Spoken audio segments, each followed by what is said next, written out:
Ang pamagat po ng mensahe ng Panginoon sa araw nito ay Tree of Life. So it's about time na pag-usapan po natin, ano ba itong Tree of Life? Kailan ba natin siya unang nakita? Lagi po kasi na pag-uusapan, pag pinag-aralan natin yung Eden, ang laging nagiging bida yung the Tree of the Knowledge of Good and Evil. Agad-agarang natakpan. At yun yung Tree of Life. Hindi siya napapansin.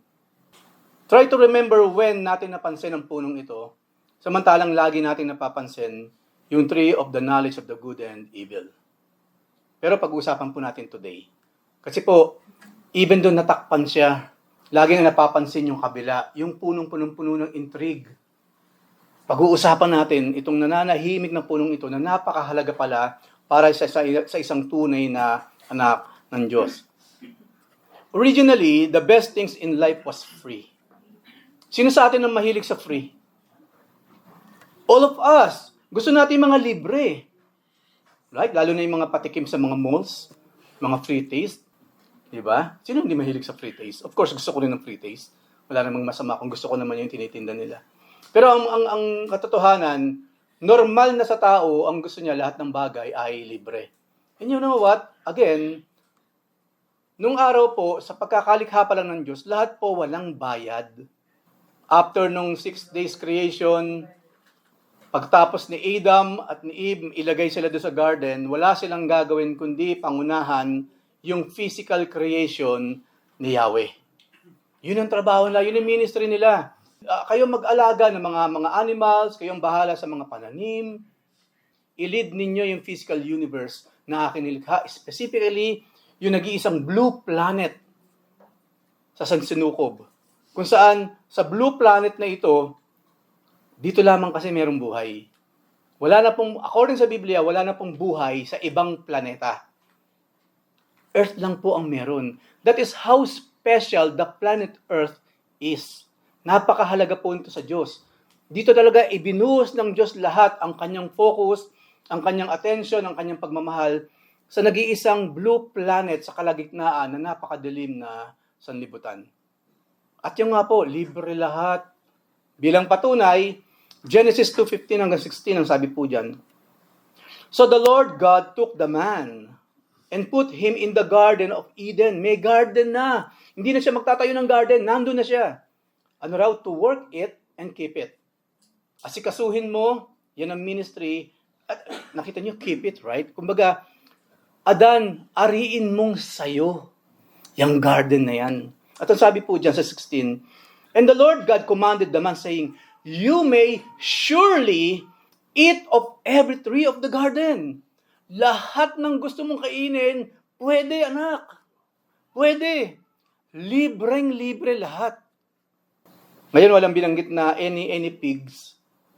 Anumang klase ng mga ibon, pati tipaklong, bahala kung gusto mong kainin. Kasi po hindi yun originally design ng Panginoon. We are not really designed to eat another being na mayroong buhay. Hindi po. Supposedly, tayo po vegetarian lang talaga. Saka kumakain ng mga prutas. Sorry na lang sa mga hindi mahilig kumain ng prutas, saka ng gulay. Di ba? Nagsimula lang pong kumain ng buhay ng may buhay ang tao nang siya'y magkasala. Ang kailangan lang ni Adam saka ni Eve, mamitas sa iba't ibang klaseng prutas, iba't ibang klase ng bungang kahoy, uminom ng tubig, at tumapat sa araw. Parang halaman lang di ba? Parang halaman lang. Minsan po naisip ko yun bakit yan nilikha na parang halaman lang Gugutom na naman ako, tatapat ka na naman sa araw. Di ba? Okay ka na. Pwede naman parang halaman lang Pero ibang disenyo ng Panginoon Kailangan pa rin nating ano pat meron tayong taste buds, di ba? Hindi naman pwedeng dilaan yung sikat ng araw, ang sagwa namang tignan. Gaano kasaya na in their life, lahat ng kailangan ni Adam sa ni Eve, libreng lahat. Now imagine us, bakit tayo humiwalay sa ating mga pamilya? Bakit kinakailangan nating umiyak? Malungkot, mamiss silang lahat, magki-Christmas na naman.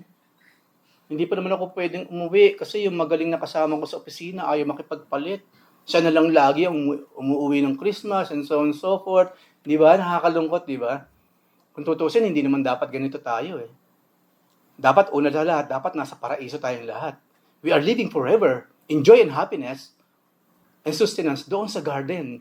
Dapat po ganun yun eh. Kasi hindi ba, may nangyari. Ayun nga po yung ginawa ng ating mga ninuno, na yung naging bunga nun, eto tayo ngayon. Ito tayo ngayon. Pero ang sarap isipin nung mga time na yun, na Lord, maraming salamat. Diba? Kahit paano pala nagkaroon ng chance ng tao na mabuhay ng libre ang lahat. Pero you know what? Ang bait-bait pa rin ng Panginoon. Kasi marami pa rin namang libre ngayon eh. Yung hangin libre, di ba? Kaya wag nating lagyan ng usok yung hangin. Kasi yung hangin lang naman talaga, yung oxygen lang naman talaga ang malinis, ang dinisay ng Panginoon na naglalabas-pasok sa ating lungs. Yun lang po talaga ang design ng Lord. Hindi siya lumikha kagad ng tabako doon or what? O, ayan ha. Ay, para medyo may flavor yun yung ihingayin. Hindi. You know what? Kasi hindi po built yung katawan natin, yung lungs natin, sa iba't ibang klase ng hinihit-hit. Oxygen lang po talaga ang design for our body. Opo. Kasi di ba yung mga tao ngayon, anong sabi niya? Walang kwenta ang oxygen. Gusto ko yung hangin na merong usok. Merong tiny particles na kapag naiwan sa lungs ko, I will die soon. Di ba? Pero ang araw po, hindi ganun. Ang binigyan tayo ng Panginoon ng ano pang isang libre? Lalo na dati ngayon kasi hindi na eh, nakabattled na siya eh. Tubig, libreng-libre ang tubig. I think ilan na lang nakaabot dito nung ang tubig iniinom eh, kinukuha sa di ba? Naiinom pa yung tubig galing sa ilalim ng lupa. Hindi ko na inabutan yun kasi matagal na yan eh. Nawasa na kasi ako. Inabutan ko nawasa. Pero hindi ako lumaking umiinom ng tubig mula sa sa lupa. Pero di ba? Meron pa rin depende sa lugar. Imagine that. Ngayon magkano ang isa nito? 1 real, 2 reals, depende pa kung saan mo binili. Pag nasa hotel ka, magkano na to? Patong-patong na yan. Manood ko lang na sine, patong-patong na sa sine lang. Pag binili mo sa grocery, magkano lang naman siya? Hindi na libre, di ba? Ano pa ginawa ng tao? Ayoko ng purong H2O. Ang gusto ko yung may kulay. Hindi lang yun. Gusto ko, pag ininom ko, mamamatay yung mga germs sa aking katawan kasi may alcohol. Yung liver naman ang namamatay. Alam niyo po ba mga kapatid, yung mga bagay na hindi libre, yung pangayon tinatangkilik ng mga tao, kasi yung mga bagay na hindi libre, sumisira ng katawan. Right? Tingnan niyo yan, yung mga pagkain yan, galing sa kamay ng ating Panginoon, yan yung design ng Lord na tinatanggap ng katawan, yung pure oxygen, yan lang talagang tinatanggap dapat, yan lang dapat ang hinihinga natin, pure oxygen. Dapat pure tubig lang talaga. Sa ginagawa natin ngayon, we are really killing each other. Diba? Ourselves in the process. Kaya hindi na nabubuhay ng ganong katagal ang tao.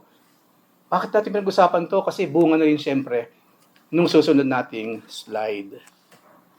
In Genesis 3:22, ito na ngayon, itong magaling na ating ninuno na si Adan, he chose the worst thing or things in life. Why? Genesis 3:22a, ang sabi po, then the Lord God said, nung kumuha na ngayon itong ating ninuno, ng pinagbabawal na bunga, at nang ito'y kanyang kainin, ito ngayon naging resulta. Ang sabi ng Diyos mismo, ito yung kanyang ibinabang katotohanan. This is the truth. Behold, the man has become like one of us. Hindi sa pagiging Diyos, siyempre. Kundi, nalaman na rin niya yung in knowing good and evil. Ngayon marami pang nagtatanong, anong masama kung malaman natin kung ano yung good and evil? You know what, mga kapatid? Alam na po ni Adam sa ni Eve ang good and evil. Yung nga lang, yung knowledge nila ng good and evil, nanggaling na mismo kay Yahweh. Nung God na nag-create sa kanila. Nanggaling na kay Yahweh yun. Ako ang magsasabi kung ano ang good at evil, and that is enough, right? Dapat enough na yun eh. Dapat po, yung creator mismo, yung sinabi niyang, ito, wag ha, ito pwede. Enough na yun. Enough knowledge na yun for them na maging sandigan kung ano yung good, ano yung evil. Pero hindi ba, according sa kwento, ang tao kasi gusto magmataas. I want to be on my own. Gusto kong ako magde-decide on my own. Ako magsasabi kung ano masama, ano ang mabuti. So ano nangyari? Nang piliin nilang sila mag-decide because of disobedience, of course, nagkasala. Kasalanan ang naging bunga. They transgressed against God. Why transgressed? Kasi ang transgression po, ang ibig sabihin nun, may usapan tayo, hindi mo tinupad.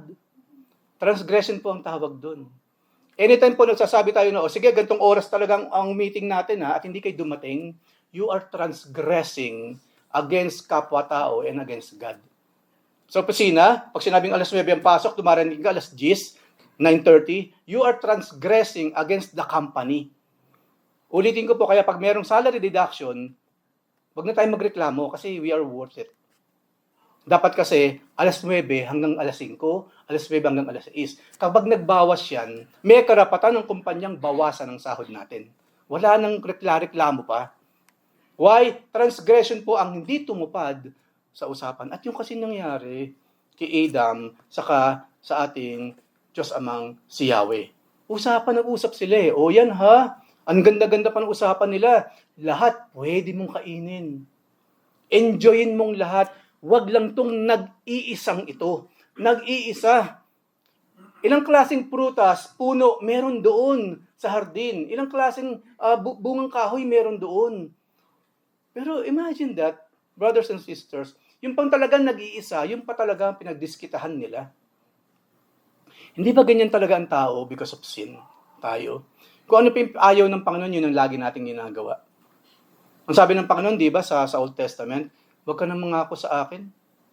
Kasi sabi naman sa Book of James, in regards to Old Testament, huwag na raw tayo mangangako kung hindi rin naman natin tutuparin kasi malaking kasalanan po yun sa Diyos. Imagine that, sa tuwing tayo pala hindi tumutupad sa ating usapan, kung lagi na lang merong punishment after that, palagay ko, bugbog sarado na tayo sa punishment from our God. Yung pong palabra de honor, dapat po taglay ng tao yan ngayon. I know it seems so very hard for people nowadays na magkaroon ng word of honor. Pero anak tayo ng Diyos eh. Yung mundo, maintindihan natin kung wala silang word of honor. O sige, gagawin po namin ang flood up project na yan. Tapos na po, 100%. Nang tignan, presidente pa mismo ang tumingin. Presidente ng buong Pilipinas. Nang tignan niya, asa ng 100% done. Hindi naman pala tapos. Anong sinabi ng ating presidente? Galit na galit siya. Lalong-lalo na ang Diyos nating Amang nasa langit. Nakita niyo nangyayari ngayon sa ating bansa. Ngayon magtatanong tayo, kakain sa Pilipinas, kaya ayoko na umuwi sa Pilipinas kasi ang hirap-hirap ng Pilipinas. Ano bang klaseng gobyerno meron tayo? Hindi po gobyerno may kasalanan. Yung mismong mga Pilipino. Kung walang nagpapaloko, walang manloloko. Ngayon, tatanungin natin bakit mahirap ang Pilipinas. Tayo po may kasalanan. Especially yung mga taong yan naroon. One way or the other, may kasalanan din tayo. Especially kung hindi man tayo nagbabayad ng tax pag may business tayo sa Pilipinas. Kailangan pong magbayad ng tax. Alam niyo po ba sa US, pag hindi nagbayad ng tax, kulong? Para ka na rin pumatay ng tao, para na rin tayo nag-commit ng robbery, kapag hindi po nagbigay ng tax doon, nagbayad ng tax, dapat ganun din sa Pilipinas. Payag po ako doon. Ang hirap-hirap naman kasi mag-file ng income tax, pabago-bago ang mga forms, kada balik mo, iba na pala, wala man lang siya pasabi, kahit na. Trabaho nating maging matured enough na alamin itong mga bagay nito, na sa ganun, hindi natin ma-miss yung mga dapat nating bayarin sa Pilipinas. Yung pong may mga jumpers sa bahay sa Pilipinas, malaking kasalanan po sa Diyos yun. Noon po, hindi ko maintindihan, ano ba yung jumper? Yung pala, yung nangunguha ng kuryente ng hindi naman kanya. Walang pagpapala na darating sa mga taong nagnanakaw. Kuryente, tubig, internet. Wala pong pagpapalang darating yun. Yun na yun. O hanggang dyan ka na lang. Ano pa yung mga ninanakaw ng tao? Bunga nitong ginawa natin ito. Mga bagay na hindi sinang-ayon ng Panginoon. Marami pa, di ba? Marami pa. Nagnanakaw ng oras, nagnanakaw ng lakas. Paano nangyari yun? Kasi supposedly, may pinaglalaanan ng lahat ng mga yan. Pero pag ginagamit natin sa iba na hindi nararapat, then meron tayong pinagnanakawan doon. Kaya nga yung wag kang magnakaw, nasa 10 Commandments, di po ba? Kung iipunin mo mga French fries na inihanda sa mga pinagtatrabaho natin, na kinakain-kain mo bago mo i-serve sa mga customer, ilang sako na yun sa isang taon, 2 taon. Isang French fries lang naman. Hindi lang yun, ano nangyayari sa katawan mo? Siyempre, lalaki ka puro cholesterol yun Mahirap ang kumain ng hindi natin pinaghirapan. Ulitin ko po, sabi ng Panginoon, huwag kang magnanakaw, huwag tayong magnanakaw. Kasi po, tayo rin ang pahihirapan ng anumang ninanakaw natin. Kapahamakan po ang dulot ng lahat ng yun kapag hindi natin sununod. At ito nga po ang nangyari kay Adam, kay Eve, nang hindi nasundin. Yung napakasimple, kaisa-isang ayaw ng Panginoon na gawin nila. Ano nangyari? Kinain nila yung prutas na pinagbabawal, nagkaroon sila ng sariling kakalooban na akong pipili. Even po yung mga good and evil nowadays, marami pong evil ngayon ginagawang good ng governments. Maraming evil ngayon ginagawang good ng mga tao rin naman. Wala namang, pinanakawan niya ako nanakawan ko rin siya. Sinungaling siya sa akin magsisinungaling din ako sa kanya. Hindi po pwede parang ganyan yung ginagawa natin. We are committing sin after sin after sin against God and against others, and we are also committing sins against ourselves. Kasi po, sino bang mawawasak at the end of the day? Sa tuwing tayo gumagawa ng kasalanan sa Diyos, sa tao, tayo rin, di ba? Tayo rin. So, wag po natin gawin yon. Wag natin gayahin ang ating mga ninuno. Kasi po, mali ang kanilang ginawa. So, dati, originally, libre ang lahat. Ngayon, may bayad na. At alam natin kung ano yung klaseng pagbabayad na ginagawa natin. Sobra-sobra pag naningil ang kalaban, di ba? Si Satanas po, pag naningil yan, sobra-sobra. Mas matindi pa sa mga sa mga nagpapa 5-6. Kaluluwa ang hinihingi ni Satanas. Ang gusto niya, makita niya yung naging bunga ng pag-anib natin sa kanya, pawang kahirapan lamang at pawang hindi kabutihan. At yung nga po, di ba, ano nangyari after this? Di ba, lumapit ang Panginoon, ang Father, ang sweet-sweet kasi niya, even though alam niya na yung nangyayari, naglalakad na naman sa garden ang ating Ama. Si Yahweh, naglalakad siya. Adam, Eve, nasan kayong dalawa? Kasi dati, paglakad ng Diyos sa hardin ng Eden, andun sila, para sila mga batang tuwang-tuwa. Pero by that time, pagbaba niya, ayan na, ang bunga ng kasalanan, nagtatago na silang dalawa. Di ba ganun naman ang mga makasalanan, lagi nagtatago? Ang hirap din na may ginagawang kasalanan, meron pa ba tayong lakas ng loob mag-post sa Facebook? Pag may nakakita, ayoko na lang magsalita. Di ba yun nangyari dito sa mga king and queen ng billion corruption sa floods, sa flood control. Hindi naman yung flood ang kinontrol nila, yung pera talaga, di ba? Ano nangyari sa kanila ngayon? Hindi ba under sila ngayon ng matinding question sa Senado itself? Hindi po makakalusot talaga ang mga kriminal. Hindi po talaga makakalusot yung mga taong gumagawa ng katampalasanan sa kapwa-tao. Look at them now. So tingnan po natin. So naging disobedient sila. Kinausap sila ng ating Diyos. Ang sabi doon, mula ngayon, Adan, kung paanong dati, pipitas-pitas ka lang ng prutas niya para may makain kayo, mula ngayon, mababali ang likod mo sa pagtatrabaho. Bakit tayo nagtatrabaho ng 12 hours a day ngayon? No? Bakit tayo nakakaranas ng ganyan? Marami tayong mga kapatiran dito, 12 hours a day. Kadalasan pa, wala pang overtime yun. Minsan, thank you na lang. Why? What's happening? Ba't ngayon? Buong kasi ito ng pagkakasala ng kapwa natin tao at maaari, meron din tayong pagkakamaling ginawa. Si Eva, yun nga po, dapat pag nanganak siya, whoops! Andyan na, di ba? Pero ngayon, pag nanganak nga po si Eva, sabi doon, halos ikakitil na ng kanyang buhay. So, bunga rin. Sa tuwing nanganganak po ang mga babae at kandahirap kasi mga anak, isinusumpa nyo na asawa ninyo, yun, maalala ninyo yung ginawa ni Eva ng pinakaunang nanay sa buong mundo. Because of their sins, ayan kayo ngayon. Kaming mga lalaki, at dapat talaga kaming lalaki, kami yung talagang bumusan pawis namin sa pagtatrabaho, kasi ang naging punishment ng ating Panginoon. Ang pagbuhay po talaga sa pamilya, according sa Diyos, dapat po lalaki yun. Kaya po, ang point ko, dapat walang lalaking tamad. Walang lalaking tamad. Kapag ang lalaki po naging tamad, malaking kasalanan sa Diyos yan. Yun po kasi ang trabaho natin. Mabali halos ang ating mga likod para lang mabuhay ang ating mga pamilya. Maraming salamat po sa mga babae kung kasama sila sa kumikita sa pamilya. Pasalamatan po ninyo mga asawa niyong babae kapag ganun. Tumutulong sila. Kaya yung mga konting mga request ng mga babae, pagbigyan na, especially nagtatrabaho yan eh. Dapat nga hindi siya nagtatrabaho kasi sabi ng Panginoon, pag-aalaga ng mga anak ang gagawin niya mga yan, buti nga nagtatrabaho din siya eh. Kaya ulitin ko po, kung ang mga asawa natin may trabaho, magpasalamat po kayo. Magpasalamat po tayo. Yung kay Adan, ginagawa ni Eva ngayon. Buti na lang yung panganganak, hindi talaga natin gawin. Imagine, dati ba napakapabor sa atin? Kung magpasalamat po sa mga misis, kung sila tumutulong sa pagkita sa pamilya. Maging sweet. Di ba? Katulad ng dati, nung nagliligawan pa, dahil yun ang nararapat para lalong lumakas ang pamilya, lalong lumakas ang relationship. Of course, with the Lord. Dapat laging kasama ang ating Panginoon. So what happened then after silang kastiguhin ng Diyos? Being disobedient, the tree of life became what? Unseen and unreachable. Genesis 3:24.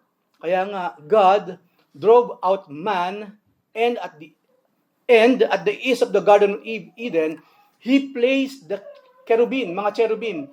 Dalawa po kasi yan. Ang isa po ng cherubim ay cherub. Cherubim, sabihin, more than one. So, maaari dalawa sila. He placed the cherubim and flaming sword that turned every way to guard the way to the tree of life. Nawalan na po sila ng access, hindi lamang sa tree of life. Of course, ultimately, sa garden itself. They were banished from paradise. Paraiso dapat ng buhay. But because of disobedience, kabaliktaran ng paraiso ang kinalalagyan natin sa ngayon. Hindi ba yun na lang malayo sa mahal sa buhay, ang sakit-sakit na sa puso, di ba? Sanayan na lang. Ako po personally, hindi ko pinagpe-pray na masanay akong lumalayo sa pamilya ko. Never. Ang katotohanan po, gusto kong lagi akong umiiyak kapag nagagaling ng bakasyon. Ginagawa ko po yan sa airport. Hindi ko pinagpe-pray sa Lord, sanayin mo po ako sa tuwing. No, I'm not praying for that. Personal ko lang po ito, ha. I'm not praying for that. I'm willing to cry. I'm willing to cry. Kasi ayokong masanay nang nalalayo sa aking pamilya. Ayoko pong masanay. Sa tuwing nagkakalayo kami ni Joy, pag inihatid ko siya, pag galing ng Pilipinas, pabalik dito, I really cry. Kasi mahal na mahal ko sila eh. Dapat naman talaga tayo ganun sa ating mga pamilya. Dapat mahal na mahal natin ang mga pamilya natin. Hindi perfect yung mga yan. Hindi rin naman ako perfect. Ano aasahan namin sa isa't isa about perfection? Wala. Right? Pero yung pag-ibig, yung tunay na pagmamahal, yung pagkamis, dapat hindi nawawala yun. So ito po, andyan lang dapat yung puno, lahat ng mga libreng bagay. Now, this time around, wala na, hindi na sila makakabalik. Mula po sa pagkakataong ito, hindi na mo nakita muli ang Tree of Life. Hindi na. Even yung mismong kinalalagyan ng Tree of Life, yung garden, nawala na rin siya. Tinakpan na siya ng ating Diyos until such time. So ngayon po, marami naghahanap, nasan kaya yung Tree of Life? Nasan kaya ito? Nasan kaya yung Fountain of Youth? There's no such thing. Marami po kasi hinahanap ang mga tao ngayon, itinago na ng Diyos. Halimbawa, yung Ark of the Covenant. Yung kay Moses, alam po natin yung kwento, di ba?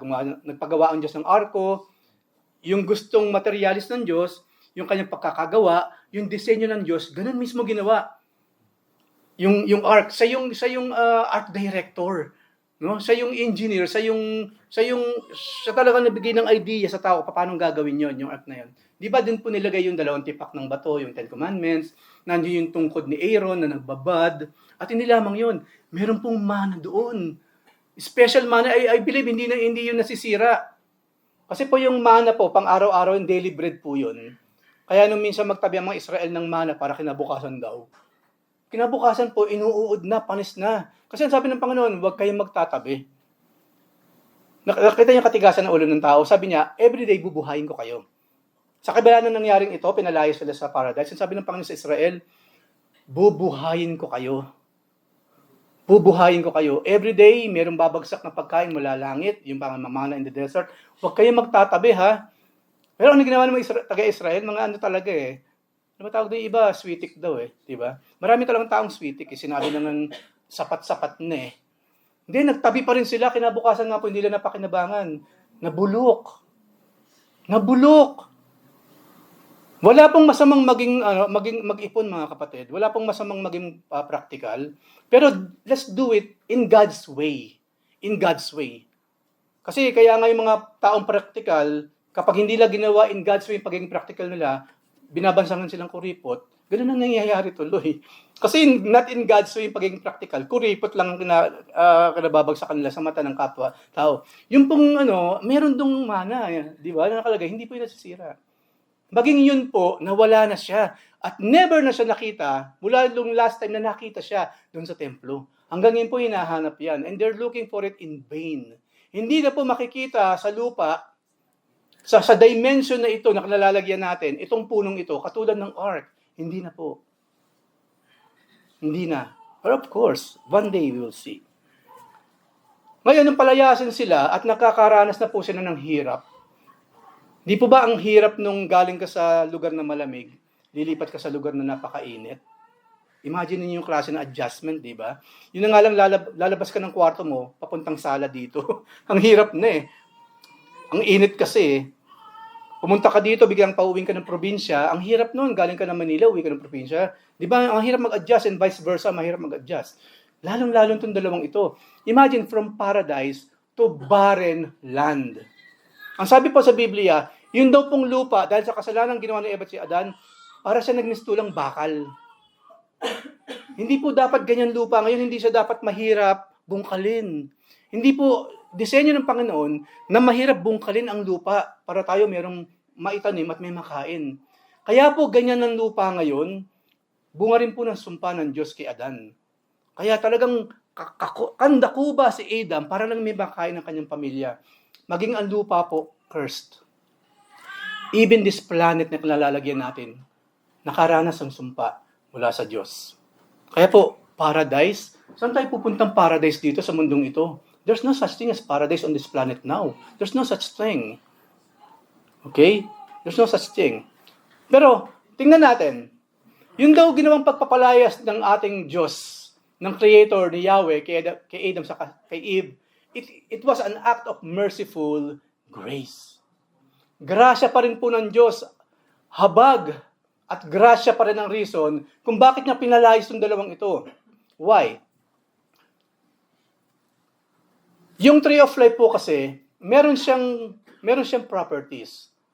Na kapag kumain sila yung tree of life, kasi libreng kumain, pag kumakain po sila nun, doon sila nakakuha ng mahabang buhay. Lumalakas sila beyond any imagination. Lumalakas po sila. Saka hindi lamang po yung pong dahon ng puno, ng tree of life, po siya nakakapagpagaling. Para siyang herb. Makikita po natin ang katotohanan dyan. Pag kumain sila ng prutas, they will last many, many years, hundreds of years, sa pagkain ng bunga ng prutas ng tree of life. At kung, inisip ko nga ano yung healing doon? Ayan, therapeutic siya, di ba?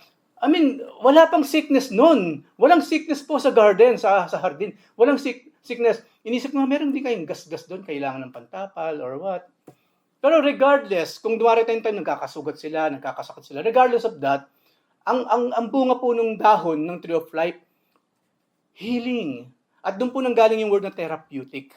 Griego po kasi pinanggalingan ng word na therapeutic. At doon nanggaling yun. Doon sa mismong dahon ng tree of life. Imagine that. Hindi mo na kailangan ng dahon ng bayabas doon. Yun lang, pakuluan mo yun. Gagaling na kaagad. Ang pito-pito, hindi na kailangan ng pito, isa lang. Isa lang, yun lang dahon nun, ayos na. Imagine this. So, ang point, kapag sila, after na magkasala at nagkaroon pa rin sila ng access dun sa puno, at dala nila yung kanilang pagkakasala, yung kanilang fallen nature, imagine, they will live all their lives sa pagkakasala, sa bunga, sa parusa ng pagkakasala, habang sila nabubuhay for hundreds and thousands of years. Mas matindi ang kalalagyan nila. Di ba ganyan din po yung mga tao, lalo na may mga sakit? Okay, wag na yun. Para madali mga aso. Di ba yung aso kapag kamot ng kuwamot, pag makatimbalat niya, nilalagyan ng cone sa leeg? Di ba? Para hindi niya maabot. Hindi niya kasi lalo siya mapapahamak kapag naabot ng asim yung katawan niya para kagatin, kamutin yung kanyang mga suhat, lalong lalala. Parang ganun din po. Alam ko napakababaw na example, pero parang ganun din. Kung after magkasala po ni Adam sa ni Eve, at kaya pa rin lang bumalik sa puno na nagbibigay ng buhay, forever silang mabubuhay sa kasalanan. Hindi lamang yun. Pag nadapa si Eva, tumama yung ulo niya sa bato, halos mabiyak, she will still remain alive. Si Adan, kuba ng gano'n, pag kumain siya nun, mananatili siyang kuba for many, many years, hundreds or thousands of years. Kaya po, acts of mercy and grace po, na sila palayasin doon. Nasa Bible po yung babasahin natin. Taken in the broader context of the scripture, driving Adam and Eve out of the garden was an act of merciful grace. Why? To prevent them from being sustained forever by the tree of life habang sila nabubuhay sa pagkakasala at sa bunga mismo ng kanilang kasalanan. Ano ba yung mga bunga ng kasalanan? Of course, number 1, death. Kaso, wala nang death. Bukod sa death, kasi kung kumakain pa sila ng bunga ng tree of life, wala silang death. Ano meron? Sicknesses. At lahat ng klase ng sicknesses, nandyan lahat yan. Kasi nagsimula ang mga sakit after the fall. Nagkaroon na ng migraine, nagkaroon na ng leptospirosis, di ba? Walang sakit nung araw, walang cancer nung araw, wala. Tuberculosis, and so on. Wala pong lahat, ketong wala nung araw. Pero imagine, after the fall, lahat po yan mag-i-exist na because of the sin of man. At kung nabubuhay sila forever, hindi sila hinarangan ng nanliliyab na espada, kanina, katulad ng pinakita natin kanina, they will live all their life na para silang para mga zombie, mga living dead. Maring dumating pa ang time, even though wala sa Biblia, pero kung sakaling ganun nangyari, sila nang hihingi ng kamatayan sa Diyos, Lord, kill us. Lord, nalalaglag na yung mata ko. Kill us, Lord. Kasi sa Book of Revelation po, ganyan na mangyayari sa mga tao. According po sa Book of Revelation, yung mga taong ayaw talagang tumanggap sa Diyos, they know the truth. Ito po ang catch. Yung pong mga pupunta ng impyerno, they know the Word of God. They know that the Bible is true. They know that Jesus Christ is Lord, but what they chose not to believe. Kaya po may mga taong pupunta ng impyerno. Wala na pong dahilan ng mga tao not to know Jesus Christ and His words. Wala na pong dahilan. That's why they are worthy of hell. At meron pong part doon, tinanggal ng Panginoon sa Book of Revelation, tinanggal ng Panginoon yung death. Ngayon, kahit mabagsakan sila ng tipak-tipak na yelo, kahit nayupi na yung mukha nila, buhay pa rin. Tinutuklaw-tuklaw na sila ng mga scorpions, ng mga demonyo, buhay pa rin sila. Why? There's no death. Tinanggal po ng Panginoon ng kamatayan for them to feel ano ang nangyayari, for them to know ano nangyayari sa mga taong ayaw sa Diyos. Buhay pa lang, patay na. Literally. Iba pa po yung sinusunog sa apoy ng impyerno. Na habang buhay, sinusunog sa apoy ng impyerno. Ito po, nasa planeta pa natin. They are walking, talking dead. Okay? Look at this. Sa nangyari po kay Adam sa kay Eve, mercy and grace. Ngayon, balik natin sa atin. Kung susumahin natin ang buhay natin sa isang buwan pa lang, ilang kasalanan na yung nagawa natin, di ba? Pero look at us now. Mercy and grace pa rin ng Panginoon ang nangingibabaw. Kasi ganun siya magmahal ng ating Diyos. Kasi nun lang yung mga trabaho natin, matanggal na yung kaagad kapag tayo gumawa ng kasalanan. Ngayon po, sa mata ng Diyos, maliit o malaking kasalanan, kasalanan pa rin. At alam po natin, sinabi sa Biblia, isa lang talaga ang bunga ng kasalanan, kamatayan. Spiritual death, physical death. Spiritual death, habang tayo narito, kandahirap po tayo sa buhay. Didiretso po kayo mga kapatid. Kapag tayo namumuhay sa kasalanan, puro hirap ng kalooban. Puro hirap, inside and out po ang ating mararanasan sa planetang ito. Hindi lamang yon. Kapag tayo namumuhay sa kasalanan, we are prone sa mga atake ng kalaban.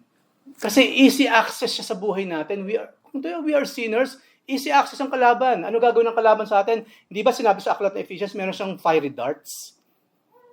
Na meron daw mga nag-aapoy ng mga punyal si Satanas, walang ginawa kundi iba to sa atin, iba't ibang klase ng problema sa buhay. Problema after problema, yun ang magiging buhay po ng mga taong namumuhay sa kasalanan. Sira ang reputasyon, sira ang pangalan, laging nagtatago, laging nahihiya. At meron pa mga worst silang pwedeng kalagyan kapag namumuhay sa kasalanan ng isang tao. Mercy and grace. Tayo po ngayon, ganyan din ang ginagawa ng Panginoon sa atin. Nagkakasala pa rin tayo ngayon. Nakakapagsinungaling pa rin tayo ngayon. Tumitingin pa rin tayo ng napakababa sa kapwa natin. Nambabash pa rin tayo sa Facebook. Imbis na harapin ang problema, fine-Facebook yung problema. Kung sino-sino pa yung binabash. Kasalanan po yan, mga kapatid. Kung may problema po tayo, huwag nyo i-Facebook. Kasi Sabi nga natin, di ba dapat kapag bulok inililibing, itinatago ang pangit, kunyari sira or what, di ba tinatago yun, tinatabi. Tapos ilalagay natin sa Facebook, yung mga kasiraan sa buhay natin, kabulukan sa buhay natin.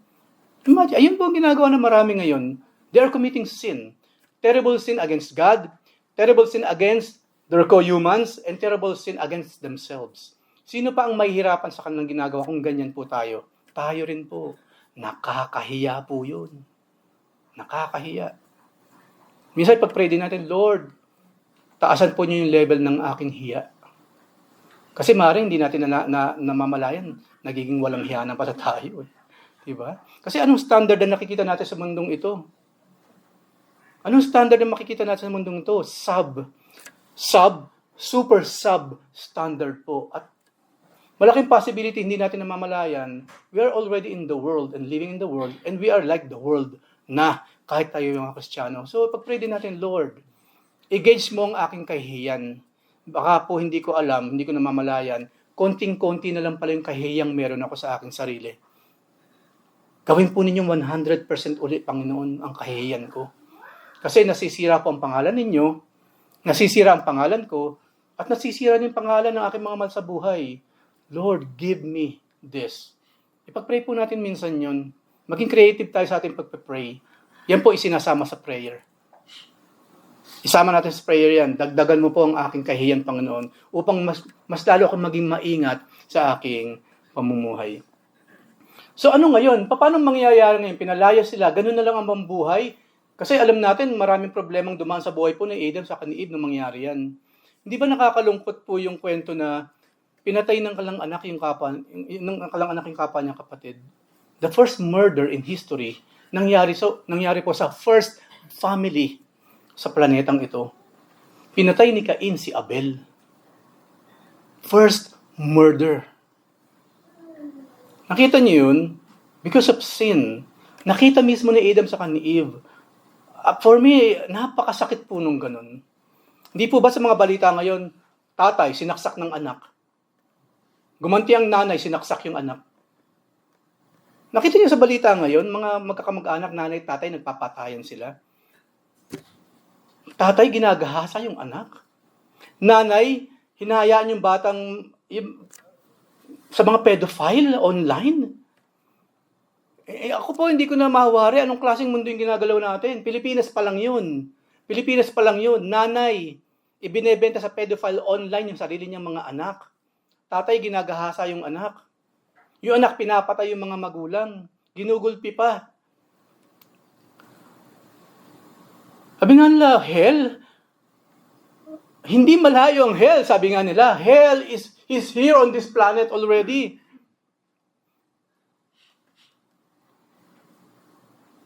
Yung nangyayari po sa bansa natin, doon na lang inaraw daw natin, wake up call po rin sa ating lahat. Yan ang mga bunga, karumal-dumal na bunga ng pagkakasala. Walang sinisino ang kalaban. Walang sinisino ang kasalanan. Ang mahirap pa, sin is a killing thing. Ang bunga ng kasalanan ay kamatayan. Yung iba, spiritual death. Yung iba, literal na kamatayan physical. At minsan, hindi tayo, minsan iba yung magagawa natin ng masama. Yun ang nangyari minsan sa kanilang mga anak. Hindi lamang yun, di ba? Sino pa yung mga naging anak ni Eva at ni Adan after that? Ang daming kontrabidang lumabas na nanggaling din sa kanila later on. Halos buhay pa si Adan, halos nag-abot yung kanilang panahon sa kani Noah. Sa chapter 6 pa lang ng Genesis, napaka-evil na ng lahat ng tao. At lahat ng taong evil na yun po, galing kay Eva, galing kay Adan. Nakita niyo yung naging bunga? Sin after sin after sin. Ang point ko po, paano tayo makakaligtas sa bungang ginawa ng ating mga ninuno, sa pagkain nila ng pinagbabawal na prutas, sa kanilang disobedience sa ating Panginoon, paano tayo makakarating ulit? Makikita natin yung tunay na pag-asa. Hindi man natin makita literally yung tree of life, at least man lang paano natin mararanasan yung binubunga ng pagmamahal ng Panginoon, ni Yahweh itself, ng ating amang nasa langit. Siyempre, doon pumasok yung what a great love the Father has lavished on us. puno pa rin ang ating nakita na kinalagyan ng ating Panginoon. Kaya nga po sinabi sa Old Testament, cursed are the one who hangs on the tree. Hindi pa, kasi wala pang cross noon. Alam niyo, wala pang cross nang isulat yon sa Book of Psalms. Kaya ang sabi niya, sa kanyang vision from heaven, nakita lang niya, basta kahoy yun, tapos merong nakapako. Ang tawag niya dun sa cross, tree. Kasi kahoy eh. Nakita na po yan. Hindi pa nag-i-exist ang cross. Nakita na po yan sa Old Testament. Maging yung ginawa sa ating Panginoon, alam niyo po ba, maraming salamat kung naalala ko, yung pong crucifixion, nag-exist lang yan noong panahon ng mga Romans. Pero bago mga Romano, sa Old Testament po, wala silang idea about crucifixion. Pero sa Book of Psalms, di ba nandun po sa Old Testament, sa chapter 53, kung paano mamamatay ang ating Panginoon. Tinusok-tusok daw siya sa kamay, tinusok daw siya, sinibet daw siya, or what. Hindi pa nag-e-exist ang mga Romans, hindi pa nag-e-exist yung crucifixion, even yung pako. Wala silang kamalay-malay about that, pero na-prophesy na po yan sa Old Testament. Doon natin makikita, it is indeed God Himself, the Holy Spirit, na siya nagbibigay ng salita sa mga propeta upang isulat ang mga pangyayaring ito. Ang Bible po, mapagkakatiwalaan. Maraming binabanggit sa Book of Daniel, sa Psalms, sa Proverbs, hindi pa nag-e-exist ng time nila. Dinidescribe nila sa kapamaraan ng hindi lang mawari, pero pagdating ng New Testament, andun lahat. Mapagkakatiwalaan po ang Biblia, mga kapatid. So, read your Bible. Lahat ng knowledge, lahat ng wisdom, lahat ng katotohanan po nasa Biblia. Huwag na kayong magbasa ng pocketbook. Bible na. Kung masipag tayo magbasa ng makapal na mga pocketbooks, kalimutan na natin yan, mga kapatid. Magbasa na lang tayo ng Biblia. Kasi nandun ang buhay, nandun ang katotohanan, nandun yung hindi naman sekreto kung paano tayo mabubuhay ng masagana. Sa kabila ng kabulukan ng mundong ito, magbasa po tayo ng Biblia. At yun po yung palagyan natin ginagawa. Kaya po itong GCC, kilala po ang church natin sa mga pag-aaral.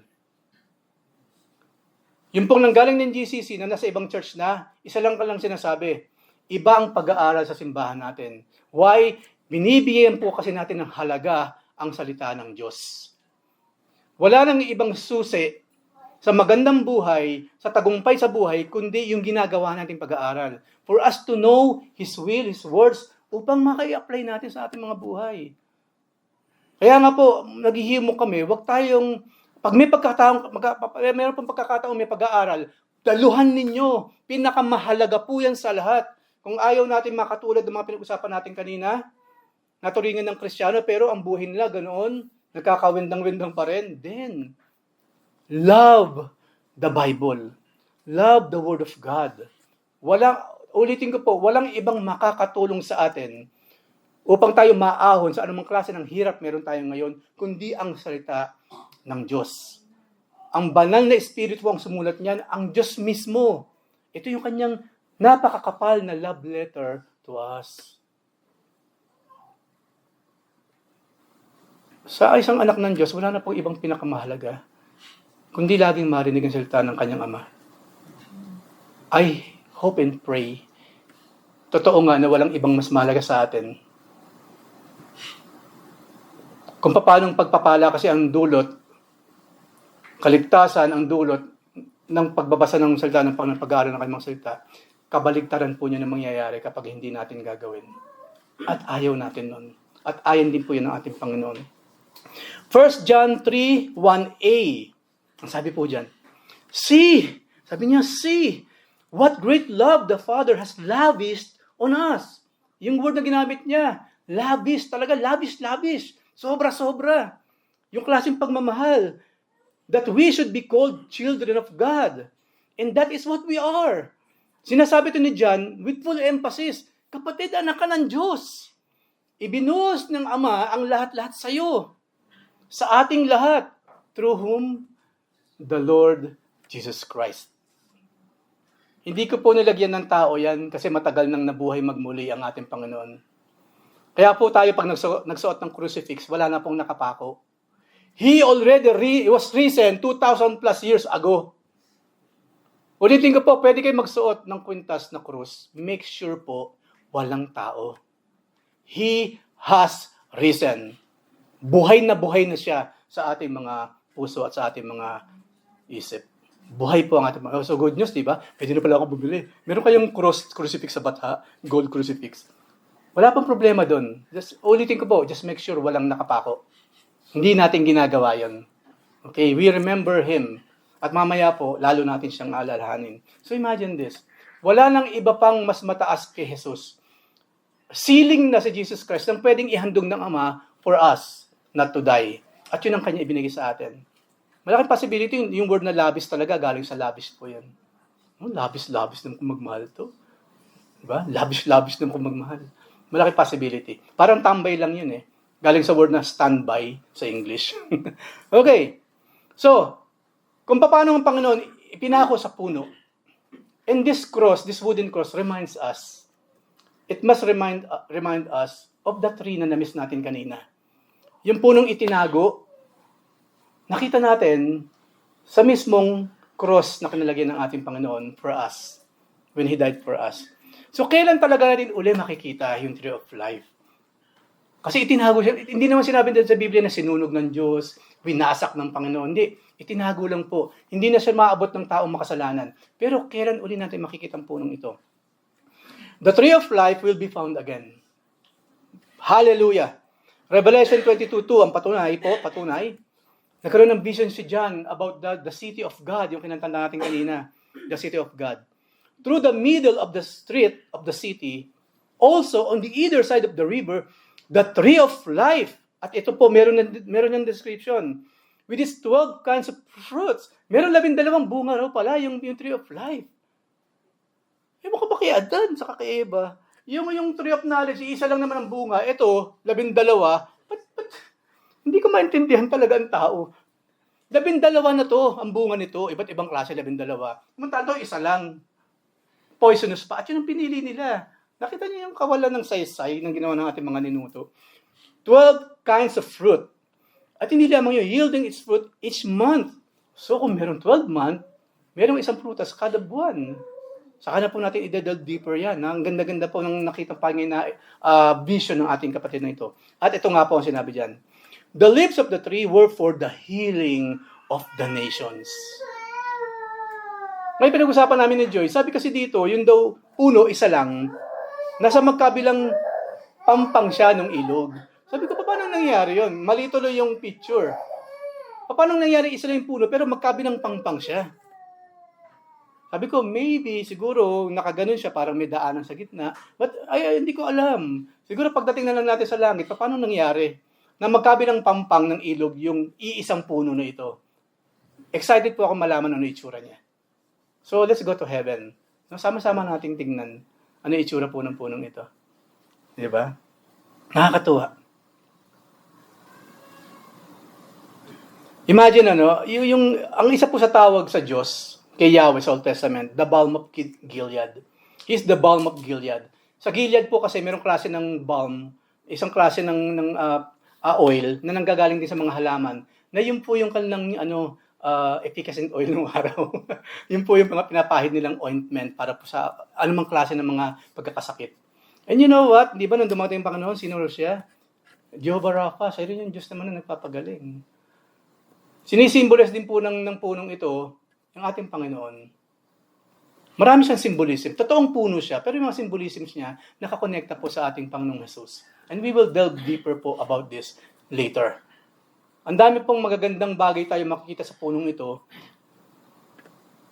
At hindi ko lang talaga lubos maisip paano yung focus nila na wala sa punong iyan. At doon sila na-focus sa kabila. Okay, kasi may salesman doon sa kabila maaari.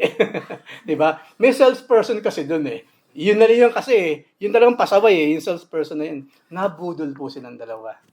In short. Kaya ito ngayon ang ating mga buhay. But then again, praise God. Maraming salamat sa Kanya. Yung punong iyon na hindi na maabot ng ating mga ninuno, hanggang ngayon, makikita at mararanasan natin pagdating po natin sa piling ng ating Panginoon. Maybe we will ask, kailangan pa ba natin kumain doon? Kailangan pa ba natin uminom doon? Ba't may tubig pa?